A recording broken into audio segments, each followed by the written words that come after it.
Hi everyone. ఎన్నిసార్లు తిన్నా bore కొట్టింది బిర్యానీ చికెన్ కదా. చికెన్ని ఎన్ని రకాలుగా వండినా ఎలా వండినా సరే చికెన్ కర్రీ అయితే బాగానే కుదిరిపోతుంది. అది మన ఇష్టం వల్ల మనకు నచ్చుతుందో లేకపోతే ఎన్ని రకాలుగా ఏం వేసినా వేయకపోయినా చికెనే అలా ఉంటుందో మరి తెలియదు. కానీ చికెన్ ఎన్ని రకాలుగా ఎన్ని వెరైటీల్లో వండినా సరే బాగుంటుంది. ఇలా రీల్స్ చూస్తుంటే నిజామ్స్ చికెన్ అని చెప్పేసి ఒక రెసిపీ చూసాను. ఆ రెసిపీ నేను కూడా ట్రై చేశాను.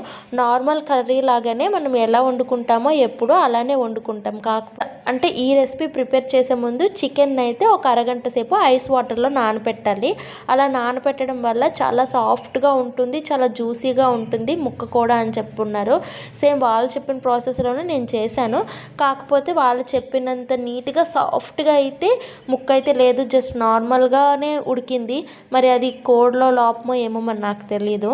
స్మెల్ కానీ టేస్ట్ కానీ అయితే అదిరిపోయిందనమాట. రేపు సండే కదా, మీరు కూడా ట్రై చేయండి. మరిన్ని ఇలాంటి వెరైటీ రెసిపీస్ కోసం నా ఛానల్ని సబ్స్క్రైబ్ చేసుకోండి. రెసిపీ ఎలా అనిపించిందో మీరు కూడా ట్రై చేసి కామెంట్ సెక్షన్లో ఎలా ఉందో నాకు కామెంట్ చేయండి. బాయ్.